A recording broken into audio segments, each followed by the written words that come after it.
আজকে যে কেকের ভিডিওটা তোমাদের সাথে শেয়ার করব, এই কেকটার পিকচারটা আমি কিছুদিন আগেই আমার কমিউনিটিতে পোস্ট করেছিলাম। আর এই কেকটা আমারই করা দুটো ডিজাইন মিলিয়ে তৈরি করা হয়েছে। যিনি এই কেকটা অর্ডার করেছিলেন ওনার মেয়ের বার্থডে ছিল, আর ওনার মেয়ের আমার ওই করা দুটো কেকই খুব পছন্দ হয়েছিল। তো উনি বলেছিলেন দুটো ডিজাইন যেন আমি একসাথে মিলিয়ে করে দিই। কিছুদিন আগে আমার চ্যানেলে 500 সাবস্ক্রাইবার পূরণ হয়েছে। তোমাদেরকে অনেক অনেক ধন্যবাদ আমাকে এত ভালোবাসা দেওয়ার জন্য। যখন চ্যালেঞ্জটা শুরু করেছিলাম ভাবিনি তোমাদের কাছ থেকে এত ভালোবাসা পাবো। আর যারা যারা সাবস্ক্রাইব করে রেখেছো তারা কিন্তু অবশ্যই বেল বাটনটাও ক্লিক করে দিও, তাহলে কিন্তু সমস্ত ভিডিও নোটিফিকেশান তোমরা পেয়ে যাবে। আর আমি আশা করব খুব তাড়াতাড়ি এইভাবেই আমাদের 1000 সাবস্ক্রাইবারও কিন্তু পূরণ হয়ে যাবে।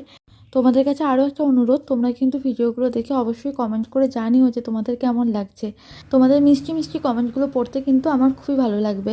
এই ভিডিওটা ভালো লাগলে অবশ্যই লাইক করো, শেয়ার করো, আর অবশ্যই করে চ্যানেলটা সাবস্ক্রাইব করে দিও। দেখা হচ্ছে পরের ভিডিওতে।